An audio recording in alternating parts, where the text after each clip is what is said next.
Дәл осы уақытта былтыр біз 3 баланың ата-анасы едік. 25 қазан 2021 жылы үшемнің ата-анасы болып, бірден 6 баланың ата-анасы болдық. Алланың құдіреттілігіне шексіз ризамыз. Тұңғыш баламның есімі Жансая, 6 жаста мектеп алды даярлықты тамамдады. Одан кейін Айсұлтан 4 жаста, Нұрсұлтан 2 жаста.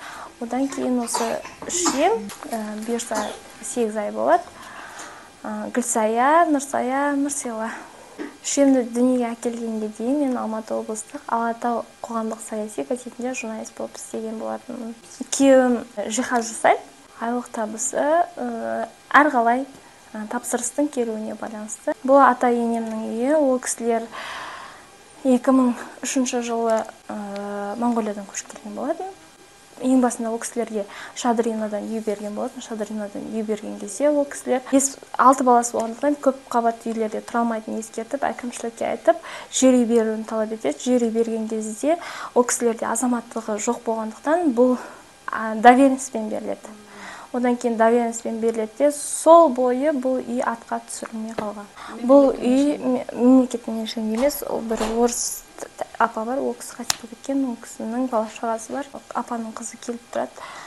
Сосын ол кісіге түсіндіріп жібереміз. Ол кісі бірақ сіздер түсінеміз, сіздерді көп балалысыздар деп кетеді. Бірақ кез келген уақытта шығыңыздар десе, білмеймін.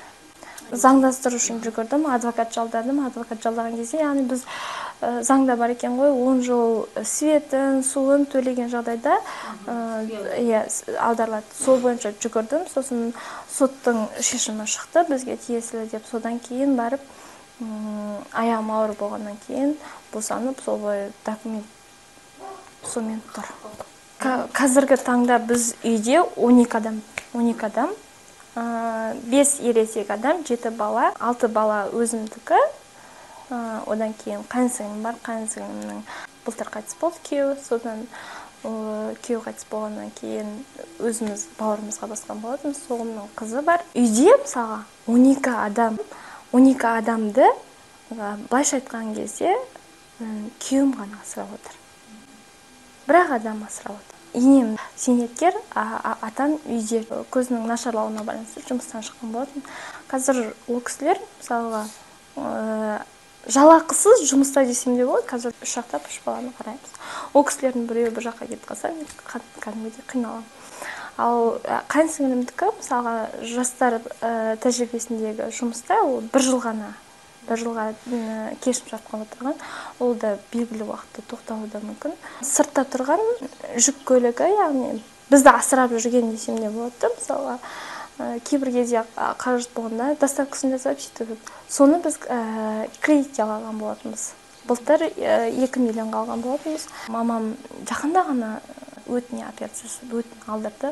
Ол алғанымызға дейін одан кейін іріңдеп қазір әрең отыр. Ол кісінің күтімі бір бөлек.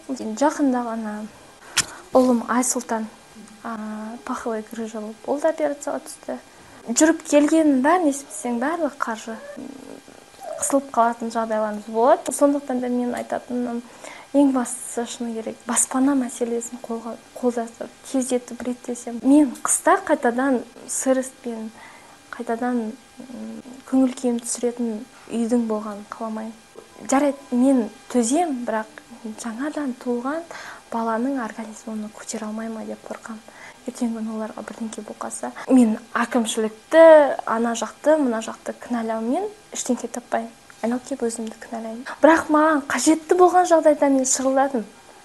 Мысалға, жаңадан туылып, бір ай мысалға жүріп, бір ай ғана надай шақалақ еще шала туылған бала үйге келді, жөтеліп ауырды. Сол кезде мен депрессияда болып келген. Бір ай бойы 3 баламды өзім жалғыз қарадым. Қатты қиналдым сол кезде. Сосын үйге келген жағдайда пневмония болып ауырған кезде қатты қиналдым. Сол кезде әкімшіліктен мысалға қатты қолдау күттім. Егер менде бар болса, мен ешкімнен ештеңе сұрамас едім. Бір баламда порок сердца деді. Операция жасайсыз, Астанаға барып, уже асқын кетуі мүмкін деді. Біреуінде көзі нашар деді. Сосын алдым да өзімді тастай салдым.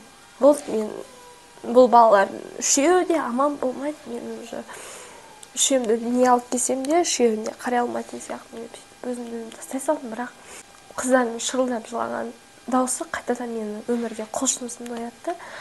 Одан кейін болды, есіңді жина, сен мықты болмасаң үш балаң да мықты болмайды деп сөйтіп өзімді өзім ретке алып, миымдағы жаман нәрселердің бәрін тастадым да оларға әндетіп, күліп, бақытты ананың жүзін көрсеттім. Сөйтіп олар бір аптаның ішінде сол пневмониядан жазылып, сөйтіп қайтадан үйге келдік. Үйге келген кезде кәсіпкерлер жиналып, 100 000 теңге қаражат жинап, маған ұстап кетті. Сосын сол кісілердің арқасында үйдің сыртын қаптап шықтық. Жаңа жылда әкімшілік келді, үйді көрді. Ол кезде ана спальныйда былтыр қосқан болатын. Сол кезде сол бөлме не сырыс болып отқан. Сол кезде келді, басқа бөлмеге көшулеріңізді сұраймыз деп сөйтті. Осы бөлмеге көшіңіздер, осы бөлме сырыс емес екен деді. Осы бөлмеге көшпей, ортасындағы бөлмеге көштік, ата-енеміз. Ол жерде ана бөлмені жауып тастадық, сырыс бөлмені. Сосын көктем келіп, көзіміз ашылды. Көбісі айтады, жылда туатын қоянсың ба, артыңа қарамадың ба, бала шағаң туар кезде ойланбайсың ба, үкімет үшін тудың ба. Адам өмірін қалыптастырмайды үкімет үшін, өз үшін. Жалақысын бөлігін барлығын мемлекетке бермейді ғой. Айналып келіп отбасына береді. Сол сияқты мен де мысалға өзімнің отбасым үшін, өзімнің отбасымның толыққанды болу үшін мен жұмыс жасадым. Сол басты мақсатым менің.